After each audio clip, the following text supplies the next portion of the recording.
Hello and welcome to Personable, a podcast focused on speaking to the world's best, enabling you to become the best that you can be.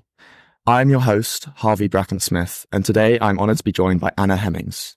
Anna is a 6-time world champion, double Olympian, 3-time European champion kayaker. She's a keynote speaker who's worked with the likes of Deloitte, Virgin Media, Unilever, RBS, Lloyds, IBM, E.ON, British Airways, P&G, and many more. She is also the founding director of Beyond the Barriers, which is a consultancy that combines practical business experience and psychological research with peak performance. She unfortunately suffered from and has overcome chronic fatigue syndrome and has got an incredible story about going from some of the worst points in her life to achieving greatness, not just on a national scale, but on an international scale. Anna, I feel hugely privileged to speak to you today. And I wanted to get on to my first question by asking, how did you get into kayaking in the first place? Well, hi, Harvey, and thanks for inviting me onto your podcast today. So my sport of kayaking, it's not one that I was going, Mom, please take me kayaking. I kind of stumbled on it, really. It was something that my mum put up a leaflet, which was like, come and try kayaking. It was at a local club. Went along in the summer holidays with my brother. It was kind of, something for us to do, keep us busy in the holidays. And so we went along for a week, did this course and loved it. We were on the River Thames. It was a lovely summer, splashing about on the water in these boats. And I just really enjoyed it. And so we got offered to do, join the club for a month. Give it a go, come and do some more sessions, and we got hooked. I think the following year we really started to get into it, and sort of we didn't do much through that winter. It's all a bit cold, but then once we were really into it, that was we were hooked, and that was where it began. Elbridge Canoe in Weybridge in Surrey. And how did you manage that with school? Like when you started to get into it, or was it more just casual at the start, and you started to train a lot harder as you got older? Yeah, so I started when I was 9. So at that point, it was just 2 or 3 times a week. And then it gradually built up, and it just went from 2 or 3 times to 4, 5, 6. And I guess by the time I was about 14, around 14, I was training once or twice before school as well. So, and then it just gradually built up until I went to uni, and then I was, training 10, 11, 12 times a week. So I just balanced it. I was very I still, not doing my homework or, getting good grades was not really an option. So I just had to be really organized. I had to be disciplined. I had to be focused. I look back now and realize that I had very good ability to be able to just come home, go, right, I've got this amount of time to get homework done before I've got to get to training, or get back from training, right, homework done. I didn't watch a lot of TV, except for Neighbours and Home Away, which you all have no idea about. So it's on my generation, but everyone watched that religiously. So I made time for that. But apart from that, I just was very focused and disciplined, and it worked. Was the goal always to become this champion, or were you inspired by something like the Olympics, or was it just something you kind of fell into and you enjoyed the discipline and you enjoyed just the love of the sport and getting better at it? So it was a mixture. So I did a lot of different sports as a kid. I was very sporty, always wanted to be the best, to do really well in whatever I was doing, wanted to win. But I did. The Olympics every 4 years was always on TV in our house. My first recollection is the Los Angeles Olympics, 1984, and then Seoul, 88. And I absolutely watched those with, and the seed was planted in my mind. I watched those people. I got caught up in the excitement, mostly the athletics I love. Heroes were all on the track, the likes of Seth Coe, middle distance runner, American sprinter Carl Lewis, people like that. And I absolutely just loved the history, the drama, the excitement of this multi-sport event. It was the biggest it still is the biggest sporting event in the world. And I just wanted to be a part of that. So my dream to become an Olympian started really young, before I'd even discovered kayaking or got any good at it. I didn't know what sport I wanted to be an Olympian in. I just wanted to be an Olympian. I loved the Olympic rings and I remember my club was a really successful club. And I remember some of the girls from my club went off to the Olympic Games in Seoul. They brought back kit, gave me a t-shirt, Wow. I wanted my own t-shirt one day.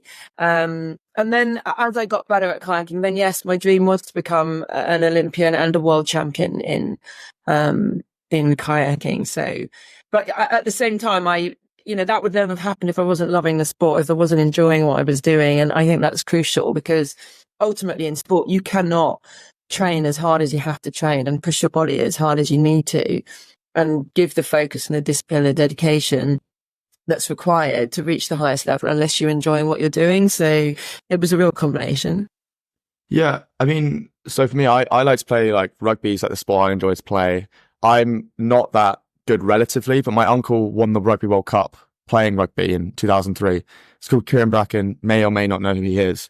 But I'm always curious about the idea of, are you just naturally like good at something and it's sort of your destiny to be a rugby player or to be a kayaker?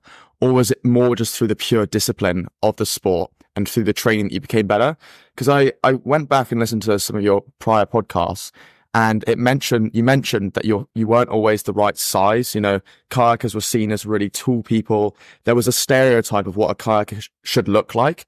So I'd be curious of like, if you could take me on that journey, if you were like naturally the perfect size, the perfect person, you were naturally good at kayaking, or it was through pure grit, determination, training, discipline that you became this international superstar.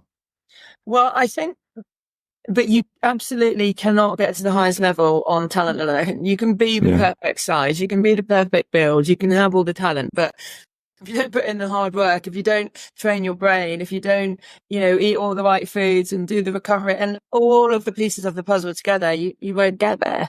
It doesn't matter how talented you are. Talent will get you so far, particularly as a youngster. And you see many young, talented kids who rock up and they can just win and they can change the nature of a team sport just because of their presence, but that doesn't last long. You absolutely have to put in the effort and do the training and everything else that's required. And yeah, I wasn't particularly, you wouldn't describe my build. I'm 5'6". I was quite small and skinny, and that's not what you would typically have described as the ideal size and shape for a kayaker, but I didn't really care. Although, that's just what I wanted to do. And I wanted to be the best that I could be in my sport, and I would find a way. And I do believe that, it ultimately comes down to putting the effort in, doing the training and the right training and the smart way of training and all of the basics, the foundations that have to be put in from working really hard, and then eating well to fuel your body, and then recovering well and getting sleep at night and taking care of everything, training your brain. You don't get to the start line. You can do all the training that you like and be absolutely physically ready, but if you're not mentally ready, you won't deliver. You won't perform on day. And this can make the difference between winning and losing. So you can have all the talent that you like, but if you choke under the pressure, it means nothing. I want to break that down a bit. I know it differs a lot by sport, but I think, a lot of sprinters are all running, they're all eating well, they're all sleeping well. And I guess it's similar with kayakers. They're all training really hard, and they're all, have the capacity to do really well in races. Races are only won or lost by a few seconds or even smaller, depending on the sport. So what do you think differentiated you in the way you trained? I was wondering if you could take us through it a bit on like sleep, diet, like doesn't have to be hyper specific, but if there was any edge on any of those specific things that you think you had that gave you a step up over everyone else. Well, it's really difficult to pinpoint one thing, but I'd say it's a mindset that makes the difference, really. And a winning mindset is rooted in dedication and discipline. And when I say that, it's a mindset of asking, what else can I do to be better today? What can I do different to make my boat go even faster? And a big part of that is consistency. okay, I need to turn up for every training session, and not just turn up, but give 100% to every training session. If I miss one session, that's a session that my competitors are doing that I haven't done. And so in order to be able to do every training session and give 100%, I need to make sure that I'm resting, I'm getting my sleep, I'm eating the food so that I can give 100% in training. Otherwise, looking after my health so that I'm not getting a cold, I'm getting sick, and I'm having to miss a session because I'm unwell, I've got a sore throat, and then I can't give 100%. So it's that consistency of putting in the work and the effort all of the time. Yeah. What really, really makes a difference. Yes, there are differences in terms of ways of training, but I do think there are many different ways to get to the same point. There'll be 9 athletes on the final of an Olympic Games, and the differences between them are fractional, but they will have all got there with a slightly different training plan. And so, the training is really important. But what is really important is that you believe in it, is that you believe in what you're doing, and you believe in the people who are helping you get there. So other things that were really important are, physiotherapy, making sure I'm keeping my body, well and injury free. So getting the massage and doing the stretching and all of those things that allow me to ultimately train really hard. One of the things that I think made a big difference for me, I worked with a sports psychologist for 16 years. Wow. The first chap that I worked with was called Peter Terry. He was a professor at Brunel University, worked with lots of athletes, been to many Olympic Games with athletes. And I worked with him on and off throughout the whole of my career. And that was huge part of my success, I think, was being able to build my confidence, to be able to perform under pressure, being able to come back when you've lost, picking yourself up, bouncing back, rebuilding that confidence. I learned skills like visualization, so many things that I learned from that process that allowed me, as I said earlier, to be able to perform on the day, because this makes a big difference. Yeah, I've become really curious about that, because I've read a lot of books on visualization, and there was also in America a lot of the NBA basketball players.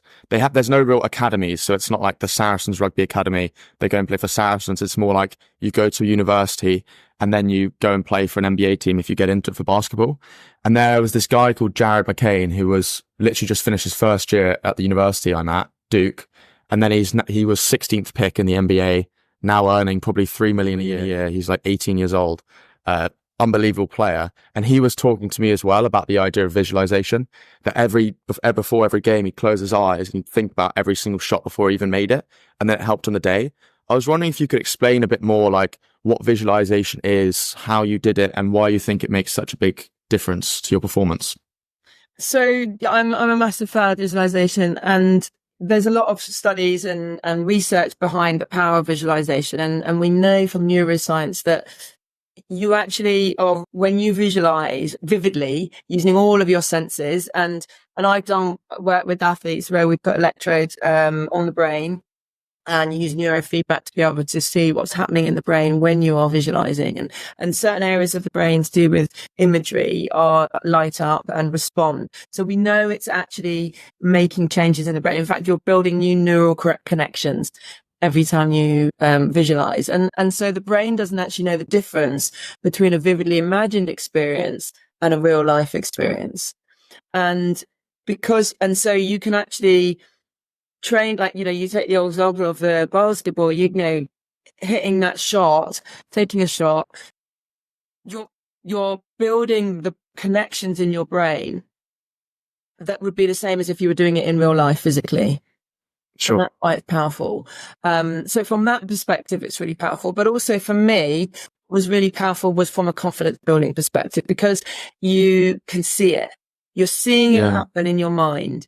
And then you start to believe that this can happen, and your brain actually doesn't know whether it's happened or not. And so then it's just starts to believe it's just a matter of time where this happens in real life.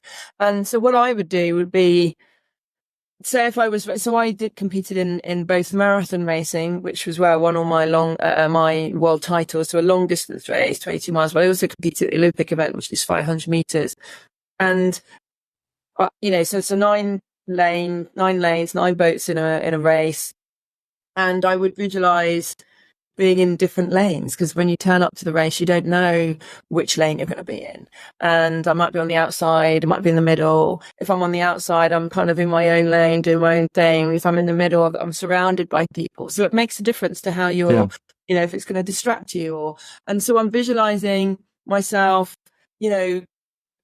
leading from the front and winning and winning the race from having an amazing start. Or I might be also visualizing myself having a slightly slower start and coming from behind to win, so that every possibility and eventuality I've rehearsed in my mind, so that when it happens, it doesn't faze me. I'm imagining a headwind, I'm imagining a tailwind. It might be raining, I can hear the noise of the crowd. All of these things then become very normal. But I'm also visualizing from the beginning of the warm-up, before I've even got on the water. What am I imagining? What am I saying to myself? How am I feeling? That was really important for me. And then I'm imagining the race unfold. I'm sitting on the start line, I'm hearing the gun go, and I'm seeing the race unfold. I'm playing through my race strategy for that minute and 50 seconds. I'm playing it through in my head. And that allows you to then, when it comes to the race, athletes talk about being in the zone, but I think that was a real factor. I didn't race in the zone every single time I raced, but it definitely allowed me to achieve that on some occasions, because you sit on the start line and when you're in the right mental state, it just happens. I don't have to be, I don't want to be thinking about it consciously. And you're getting into that autopilot. So that's hugely powerful. And then finally for me, when I could see that whole scenario play out perfectly, then I was like, I'm ready to race. And in fact, I can't wait to race. I'm excited to race because I've seen it happen. I know it can happen. I just want to go and do it. And that is where I wanted to be. If I could get to that point, day 2 or 3, 4 days before my race, I was like, I'm ready to go and now I'm excited. Yeah. I, as someone that's not a kayaker, I would make the presumption that you don't always come first place, and some come second, third, whatever. You're not always winning. And I think it's natural, for part of the human condition, for anyone to make mistakes or to be anxious or nervous or believe, oh, they've got really fast now, I can't beat them. So do you ever deal with those sort of negative thoughts, and how do you go about overcoming them, both in visualization and other techniques and also during the race? Yeah, so during the race, you're not thinking about any of that. You're focused on the present moment. You're focused on taking one stroke after the next. You're thinking about the race plan and, trying to push yourself as hard as you can so you can get from one end to the other as fast as possible. And so you're very much in a sprint race. In a marathon race, it's very different because there's lots going on. It's 2.5 hours long. But in that sprint where, it's short and sharp and it's quick, you're not thinking about that. But you're absolutely right. I didn't win every race I ever did. I lost many races. And you have to learn to control that voice in the head. We've all got it. We've all got the voice of doubt. We all have that negative thinking that sometimes takes over. And the most important thing is to recognize that voice, to notice it, catch it when it's happening. And because thoughts are just so automatic that we've got to tune in to what we're saying to ourselves, catch it, challenge it. Is this helpful to me? Are these thoughts supportive? Are they destructive? Are they true? Are they based on fact? Because more often than not, they're not true. Yeah. We're interpreting things and it's not helpful. So then change it. And so I would actually, in the early days of working with my sports psychologist, we would actually think about what would be some of the thoughts that might pop up in those moments before the race, in the warm-up, on the day of racing, day 4, that would not be helpful. How can we replace them? We call them ANTs, automatic negative thinking. And And so these are the series of thoughts that like, okay, what would be an alternative? So you're programming your brain. So then when I'm doing my visualization, I'm imagining those thoughts that I want to say to myself. So then at that stage in the day, I'm not even getting many negative thoughts because I've already programmed my brain to have really positive thoughts that are going to help me. But it's not easy and you have to work at it. But I think over time you learn to do that switch, and then you just gradually start to do it on a positive basis. That's not to say the doubt don't come in and you don't have this unhelpful voice, but it's so important that we learn to control those thoughts. How often and how long would you do visualization? Is it like an hour a day? Does it just depend? I'm just thinking more about like how an athlete could incorporate this into their routine. Because a lot of athletes, their days are already fully planned out. Is it 10 minutes when you wake up? Is it 2 hours? I have no concept on how long and how often someone should be doing this for. I don't think there are any hard and fast rules, but certainly regularly. Leading in racing season in the summer, I was probably doing this 4 or 5 times a week. And it depends how much time I had, but a race only takes 2 minutes, longer a sprint race. Even if I was preparing for a marathon race, I'm not sitting there for 2.5 hours. I'm picking certain bits, really important elements of the race, Sure. So, and then build in the prep and the warm up and how I'm also visualizing what happens afterwards. So, getting off the water, embracing my family, my coach, the excitement, the joy. I want to see that piece because that's what really motivates us as well. So, you could do it for 5 minutes and it would have impact if you're doing that regularly. Some days, I might incorporate it into a bit of mindfulness beforehand, some relaxation techniques. And so, then it might be there for half an hour. Sure. So it really depends. And it depends on, I think every individual would be different. But yeah, I think regular and consistent practice is important. I know that doing things first thing in the morning or last thing at night are really powerful as well, because last thing at night you're programming your brain before you go to sleep, and then it's sort of simmering away overnight. First thing in the morning you're kind of still in that alpha state and your brain's really susceptible, or your subconscious is, to new information, so that could be really powerful as well. But I think the most important thing would be just to do it and do it regularly. Yeah. Sorry to go back to this point one more time, but I think this is kind of transferable a lot of different sports and in real life. And it's hence why, consultancy business is a great idea. But I guess you've been doing it for a while now, so no need for me to make that comment. But you've spoken about this idea of building up a bank of positive experiences in order to give you the confidence to move forward and to find success in the future. Is that also done through visualization? Because, for example, if I've had a previous place in my life where I'm really nervous about public speaking, maybe I was speaking once and I cried off the stage, or, I was doing a race and I fell over and everyone laughed at me. To go and do that next race, that next public speaking, that next whatever it is, without having had that real world experience, is that all about visualization and, pretending yourself and tricking your brain into thinking, actually, I can do this and I have now had those positive experiences? Or is there another way to go about that? So when we've had some negative experiences, quite as you described, quite typically, when I get to another scenario that's very similar, most likely I'm going to recall all those previous horrendous experiences. Yeah. And that's super unhelpful, because that's what creates fear, anxiety, nerves. And nerves are normal, but nerves to the point where I'm freezing, it's compromising my performance. So what's more powerful is to recall previous positive experiences. And yes, you might have had one time when you're speaking on stage and it all went wrong and you froze and you had to leave the stage. But there would have been other times when you have delivered a great presentation, or not even a brilliant one, but times when it was better. Or maybe it wasn't as big a stage, but you've done some smaller events where it did go well. And so it's about recalling those great experiences, or things that were similar. The time when I was in school and I had to read something in assembly, and it's like there is something that you've done that is similar, that you did well, that you can draw on. And if there's nothing, and this is the first time you've ever done anything like this, then it's about recognizing what are those strengths that I have that are going to allow me to deliver on this. And then using the visualization to prepare. Okay, so this was a bad experience last time, but how do I want it to go this time? So I can visualize what I want to happen rather than what I don't want to happen. So the visualization, and that's why it's so powerful. And as you're absolutely right, it can work in any walk of life. So I'm now a motivational speaker.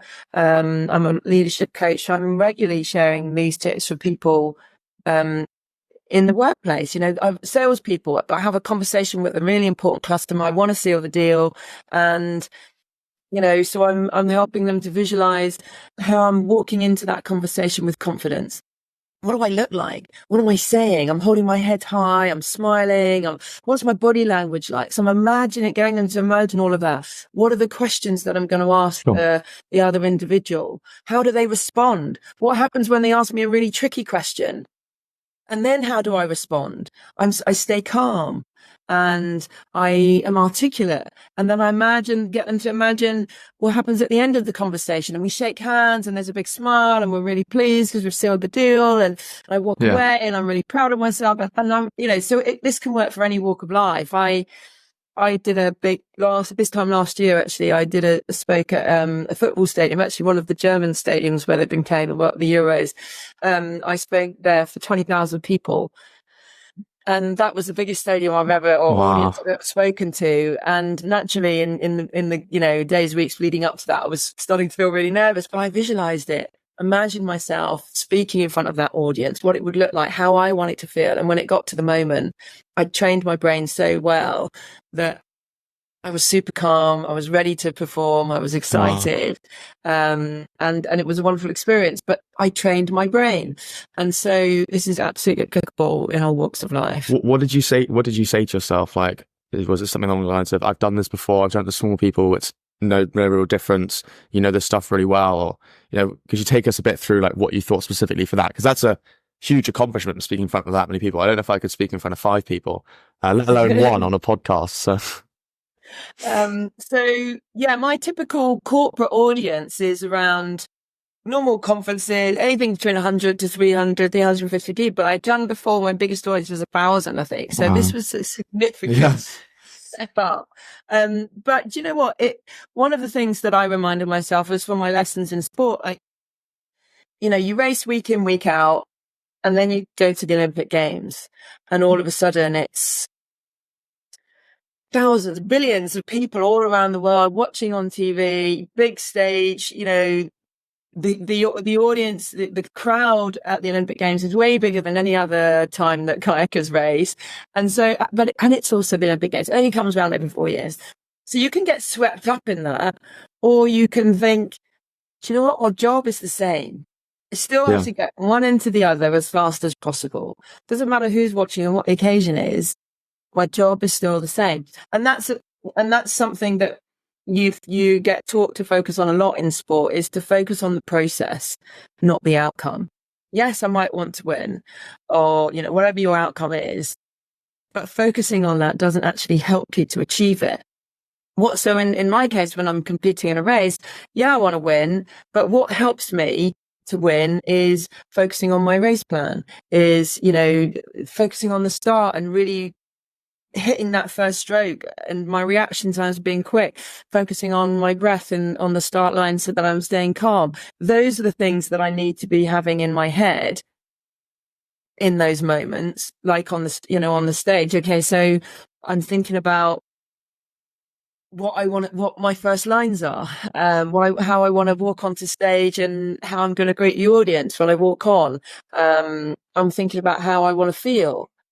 That I'm not thinking about, oh my God, this 20,000. One of my fears was, what if they all sort of, disengage and start talking and not listening and walk off, or, all of those things. But I'm focused on, what do I need to do? how do I perform in order to engage them, in order to deliver a great speech, and they walk away feeling inspired and with strategies that they could apply. So it's about the process.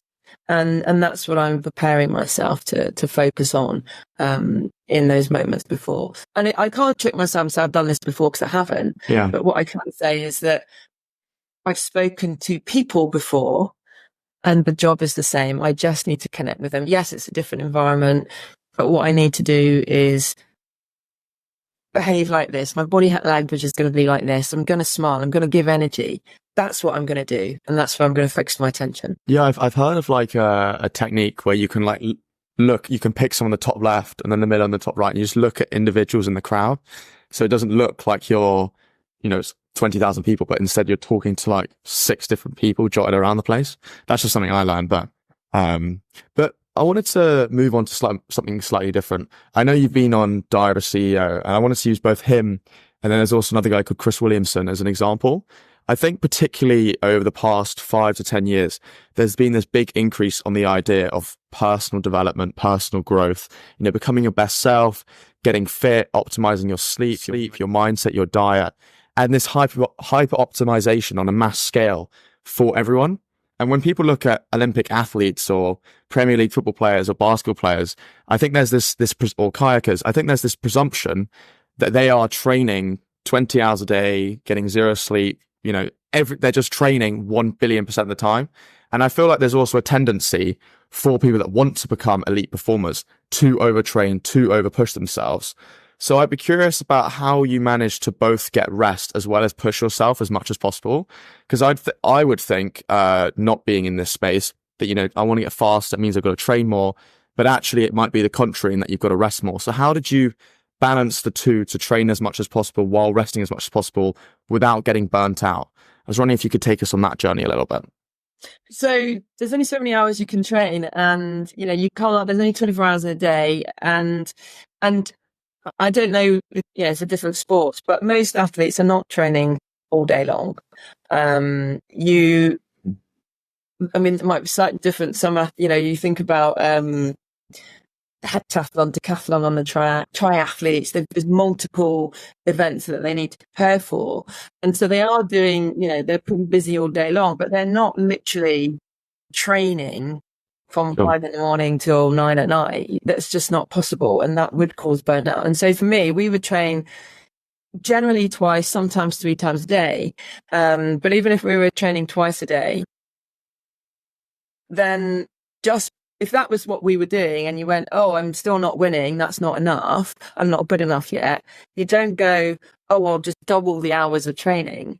That's not what makes you better. That makes you more tired. It's about being smart in what you do. And even in the corporate world, it's like, okay, my business isn't successful. I'm already working a 50-hour week. Okay, let's work a 75-hour week. That's not what makes you successful. It's about what's the training that I need to change? What do I need to do differently? And you're absolutely right about the recovery. So if I want to, and I think I alluded to this earlier, if I want to get better, I need to recover better in between the training sessions. I need to eat well. I would sleep every afternoon so that I'm recovered. If I've done 2 sessions already by lunchtime, and I've got to go into a third in the afternoon, I need to sleep in the afternoon so that I can recover. I need to make sure, we were told within 30 minutes of doing a really high intensity training session, we needed to, if we were on the water doing, quite high endurance session, within 30 minutes, I need to be refueling.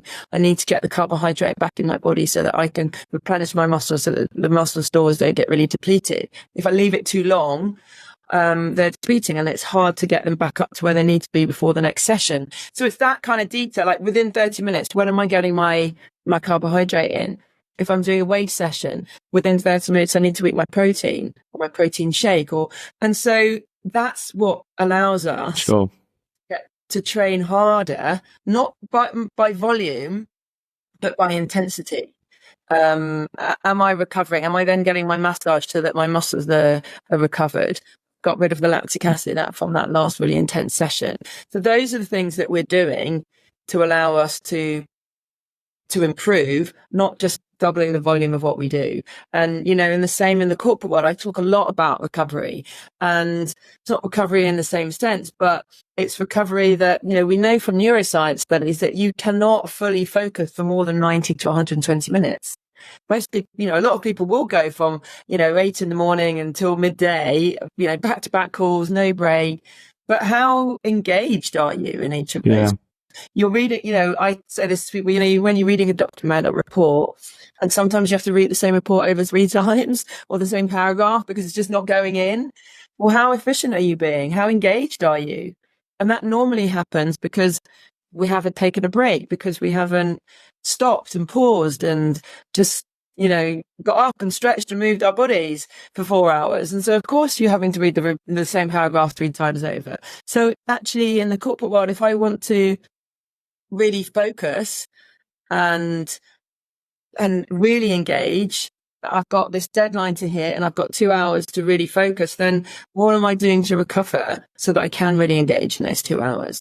Athletes do it, and that's how they high perform. And so it works in any other walk of life as well. Did you always find you were equally motivated to go out and train 2-3 times a day, to continually eat 30 minutes after you've trained, to keep going to bed on time, over and over time? Did you always really enjoy the sport and always really motivated? Or did you ever get bored of the repetition? No, not really. I think this is a weird thing about athletes. It is really repetitive. Yeah. It is monotonous. But I think what drives you drove me, is the constant desire to be better, to keep improving. I just want to get better every day. And in a weird way, I love that repetition. I love pushing my body. I loved pushing my body so hard that it hurts. It's like, how hard can I push myself today? And sounds really strange, masochistic, but I don't know, that's what you get a kick out of. But I think that, you've obviously got this big target, this big goal that you're trying to achieve. And that's, a big part of what motivates you. But on some days that, it's cold, it's raining, it's freezing outside, it's the depths of winter, and you're not on a lovely, warm, sunny training camp somewhere, you're in the UK. And yes, and you're tired. You're really tired from the week of training, and it's like I've got to keep going. So then it is hard to do that day in, day out. But I think for me, I love to see improvement. I love to see myself achieving the targets. We had targets to hit all the time. You're doing time trials in training, and to see that improvement all the time is what really drove me. So I don't recall many. I mean, I'm probably lying if I said never ever had that, but on the whole, I was motivated. I enjoyed it, even the repetitiveness. But I think also the people around you help. You've got your teammates. It's like, yes, the same training session again. They're back in the gym, but you've got, the banter of your teammates and the fun and the joy that brings. So each day is different. Even though we're doing the same thing, I'm with people who I enjoy being with, and it's fun. And so all those things help too.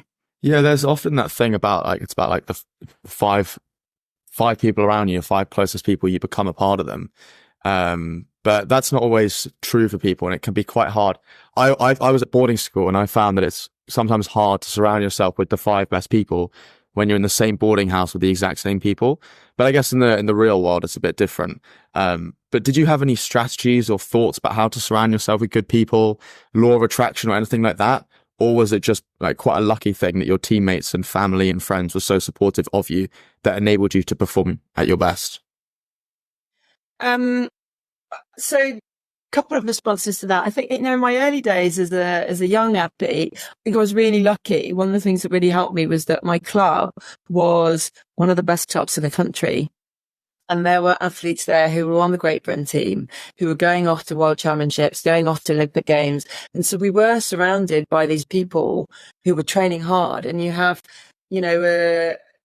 a training group, and everyone there is training hard, pushing hard. We're fighting each other on the water, not fighting actually, but, racing against each other.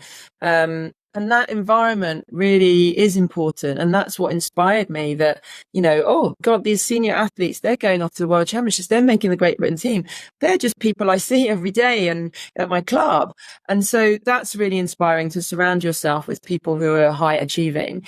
I think it is a little bit more difficult, as I got older, and you've got certain people in your training group. But I think by and large in sport, when you're at that level in sport, most people are they've got a winning mindset. Otherwise they wouldn't be on the Great Britain team. They wouldn't be striving for World Championships, Olympic Games, making selection, and they generally wouldn't be there. But that's not to say there's some people who, you didn't get on with, or you didn't, clashed with. But I'd say more so people perhaps outside of sport who didn't have that same mentality and maybe a little bit more negative, then I would probably quite consciously distance myself from them, because that negativity, pessimism, it drives me mad. And so I try to keep that at a distance. So I am probably a little bit conscious of that, or certainly was, but it's draining. And I couldn't afford to have people around me who were draining me, and mentally and emotionally. I need that energy to be able to focus on what I've got to do every day. So yeah, I do think it's really important to be conscious of that. I think in the workplace, that's slightly different. You can't really pick and choose, but you can choose how much time you spend with those people. You can choose not to go for lunch with them, or go for coffee with them, or, and so you might have to do meetings with them or collaborate on certain things, but you can choose when not to spend time with people. Did you find that when you became number one in a lot of these events, that there was a lot of jealousy from people around you and people trying to knock you down?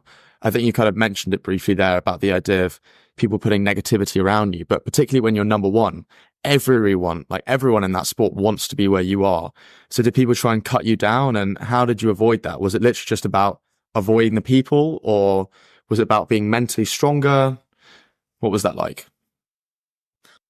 Didn't really I didn't feel like that was a big thing. I think, when I say there might have been people around me who were perhaps more negative, that I think that would be outside of sport more than inside sport. Yeah, sure, people, you would be jealous if you won, but also a lot of people are really pleased for you. And I think as an athlete, people who've come second or third, or who didn't make the team, they'll be envious that you've got to where they want to get to. But I didn't really experience a lot of, there's rivalry, but it wasn't negative to the point that it's getting me down, or we're really, it's toxic, or, I didn't really feel like that was a thing. Yeah, I think there's a real healthy rivalry. Even my international competitors, there's a respect, I think, is what there is. Yeah, I wanted to win that race today, but I respect that you were the better person on the day. And I've been on the other side, I didn't win everything I did, and I didn't win medals at the Olympic Games. And so there's I'd love to be on that podium, but I wasn't. But that doesn't mean I'm going to try and bring you down, and ruin your chances in the future. That just didn't really happen. I think there's a really real healthy rivalry and respect. When you reach that point of being number one, decide that both enough is enough, and when you are the front leader, how do you keep pushing yourself to be better when there is to be like, I want to be better than them, but instead you've got to venture into new waters, and you've got to go past the barriers of what people previously thought was possible? Yeah, so I obviously won 6 World Championships, and after you win the first one, it's just quite addictive, and you want to win again. But I guess I always knew that the same performance is probably not going to be good enough to win next time. Sport and business, standards are always rising. Everything's constantly changing. If you think about the times that I was winning races in, which was 15 years ago now, it's probably not good enough anymore. And so we always knew that you have to keep improving. Yeah. And so I guess for me, there was probably a little fear that, I'm not going to be good enough next year. And so there's always a desire to keep working harder, and it's an attitude. It's because it's easy to get complacent, right? You win, you think that's great, we'll just do the same again, or even I take a bit my foot off the gas. But as soon as you have that attitude, you get overtaken by your rivals. You slow down, maybe you deliver the same performance, but it will not be good enough. So it's about recognizing that I need to keep pushing forward and thinking about, and then so you reflect. We were always reflecting on what happened. What did we do well? What do we need to keep doing from the training that we've done over the last couple of years? It's not guaranteed that we've got a success formula and we're just going to replicate it all over again, because some of it might not be relevant anymore. There were times when I really needed to work on my endurance, and there were times when, I'm a marathon racer and we're actually kayaking. Speed is quite important in a marathon. Speed off the start, speed going. We do these things called portage where you have to out boat and run. So speed leading into that. There's often a sprint finish at the end. It's a bit like cycling or road cycling. Well, there's sprints, there's pace changes, it's tactical. So one of the things that was a weakness of mine for a long time was sprint finish. So quite often we're working on the speed. So you're looking at the training and going, what works really well? How can we build on that? What else can we do to improve on that? How can we improve on those brilliant parts? Or what's no longer relevant? Okay, we've worked, my endurance is great. We don't need to, we can't let go of it, but maybe the emphasis needs to switch slightly now, something else, but I can stay ahead.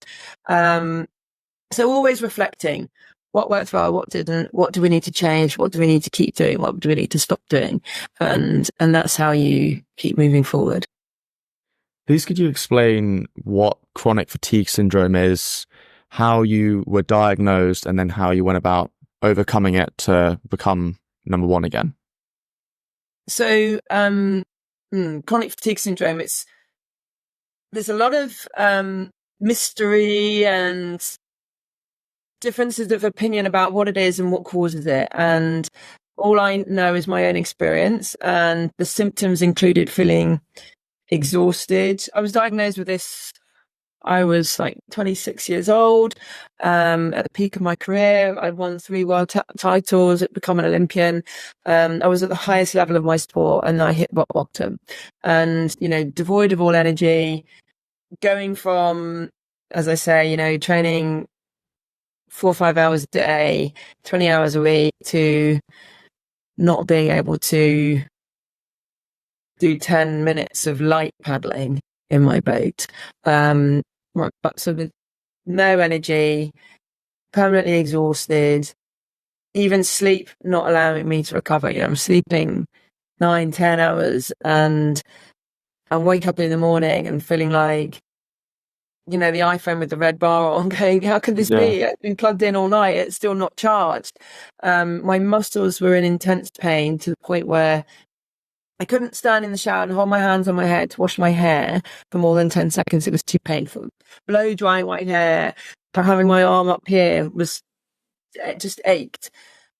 And I'm going from being able to rattle off 100 press-ups in one go to can't hold my hands up here. So those are some of the physical symptoms. The mental and emotional battle was something else, because you go from being at the highest level of your sport, this elite athlete who can do all this hours of training, who's strong, who's fit, and then to, I'm getting tired doing 10 minutes. And this isn't something that only affects athletes. It's something, it's often called ME. It affects at least 250,000 people in the UK. So it's really serious illness. And there's a lot of controversy over, they don't really have a unanimous agreement on what causes it and also how to treat it. So when I first went to a doctor and complained of these symptoms, they immediately thought I was overtrained. That's a non-obvious assumption for an athlete who's complaining of fatigue and muscle tiredness.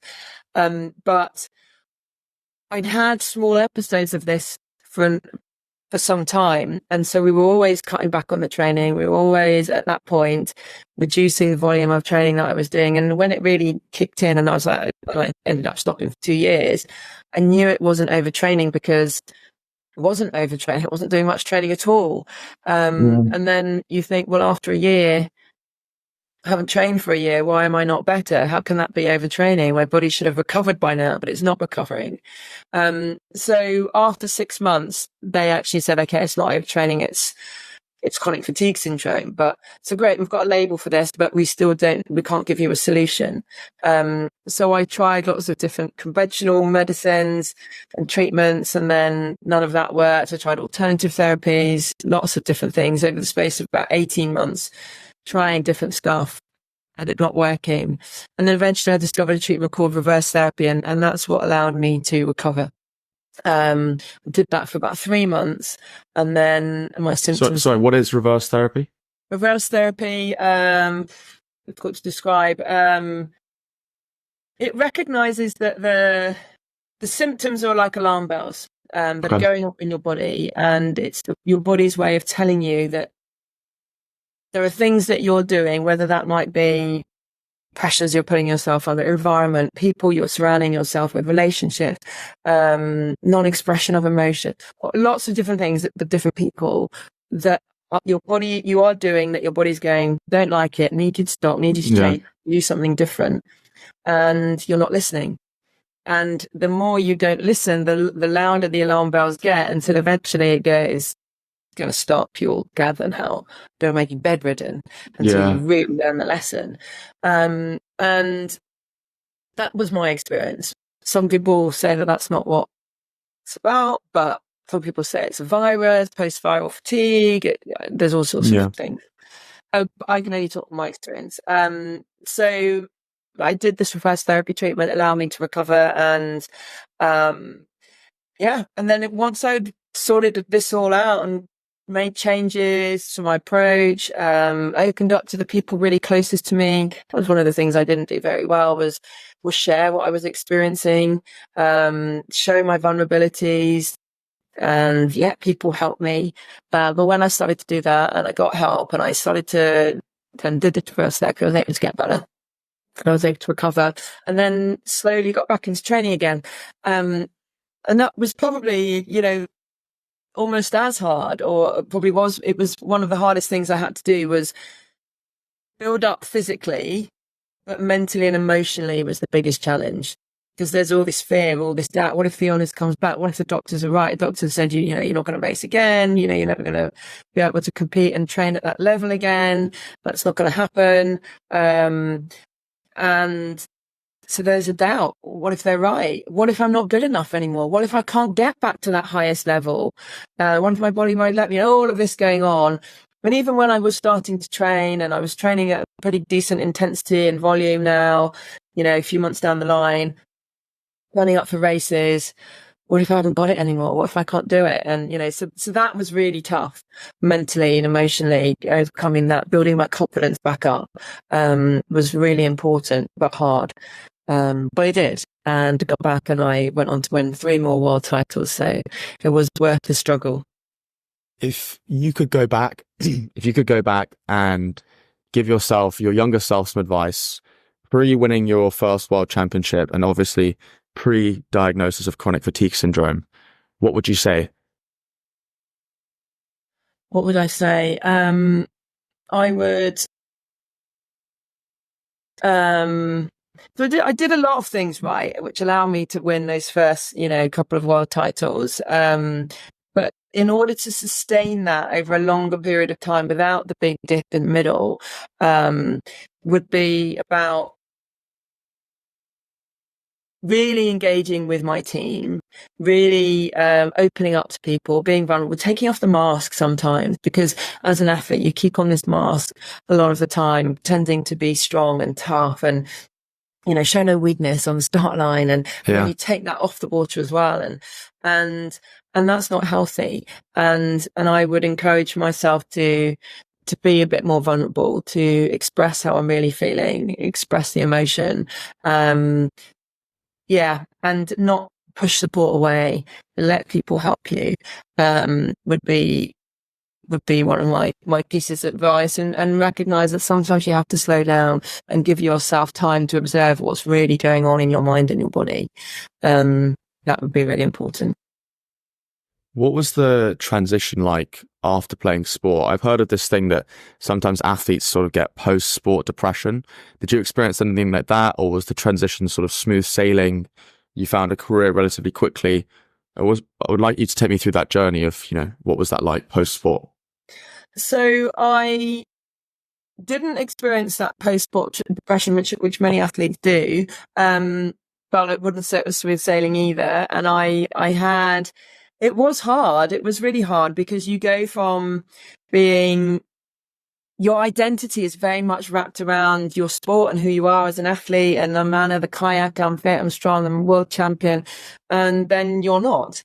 And you're like, who am I? And what do I have to offer? And you go from a world that's very structured and I've got targets and a goal to hit. I know where I'm going and why I'm getting up every day and why I'm doing this. And you're very focused. And then there's none of that. And you don't have the people around you supporting you, and you're kind of on your own. So it's a really difficult time. And also I don't know what I want to do. And I'm in this kind of no man's land, and maybe I should do this, or maybe I should try that. And I didn't have a really clear idea. And the other thing that's really challenging is that, I was 31, 32, and your peers are already very established. Peers outside of sport are very established in their careers. You're in the early 30s and you're on your path, you're on your career path, and you know where you're going, and you've got a career progression in sight, and you're working your way up the ladder. And you feel like I'm starting again at the bottom, and I'm 31 and I'm used to being great at what I do, and now I'm not. It's tough emotionally.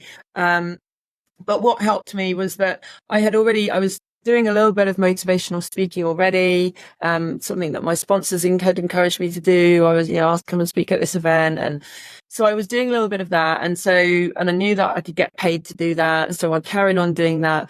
And then I really started to build that up, really enjoyed it. And then I realized that actually I really had passion for helping others. My sport had been very self-focused, very selfish, all about me and me being better and winning. And I actually really enjoyed sharing those lessons about what I did and how I can help others. And then, so I then set up my training consultancy, did my accreditation to become a leadership coach, executive coach. And I really discovered the joy of helping others to develop the skills, the actions, the behaviors for them to be high performing.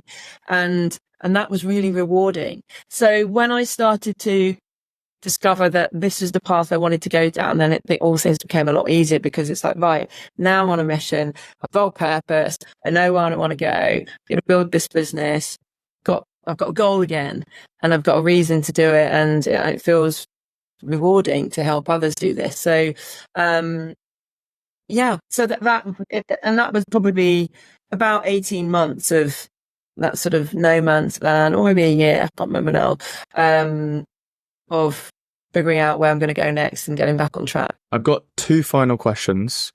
First one being, what's next for you? What's next? Well, it's kind of doing what I do now. So I've as I said, it's 15 years ago this next month that I set up my business, Beyond the Barriers Training Consultancy, and I just want to keep reaching more people. I want to keep, so I wear three hats. I'm a motivational speaker, so I speak to audiences, corporate audiences mostly, from between, as I said, 50 people to occasionally 20,000, but mostly corporate audiences. And then sometimes I'm doing one-to-one coaching, as I mentioned, and sometimes I'm working with a team of 12, for example, and we're doing a leadership program that lasts 6 months.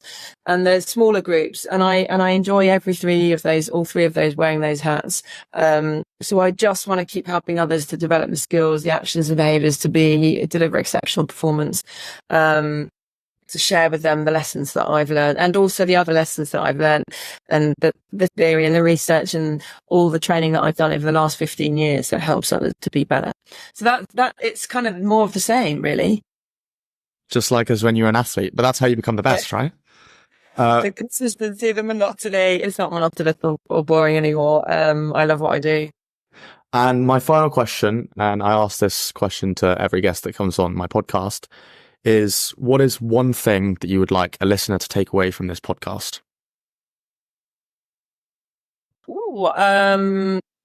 It's all about mindset. Your mindset really does determine your success. And I think it's really important that you work on that and you recognize, what is that mindset that I've got? And is it helpful to me? And do I need to change it? Do I need to work on it? And most people do need to train their brain. And, and so there are lots of different skills that I've talked about the last, 45 minutes, hour that we've been talking, about how to do that. And I think that's the most important thing, is to work on your mindset and train your brain. Thank you so much for coming on today. I really enjoyed hearing about your journey through researching you, becoming the world's best kayaker, winning multiple times, going to some of the worst things in your life with chronic fatigue syndrome, to winning again and again and then again once more. I think is truly incredible. And what I think is so inspiring is not that you just did that within your career, but as we spoke about at the end there, about a lot of athletes don't know what to do, don't know where to go. And you've turned that into an incredibly successful business post being an athlete. I loved hearing about your visualization, about your mindset, and the real emphasis on that, because I think that's transferable, not only within sport, but within business, within school. And I'm sure your kids, and I'm sure anyone else that listens to this, will be truly inspired by the words that you've said. So thank you so much for coming on today. Pleasure. Thank you, Harvey. Thanks for having me.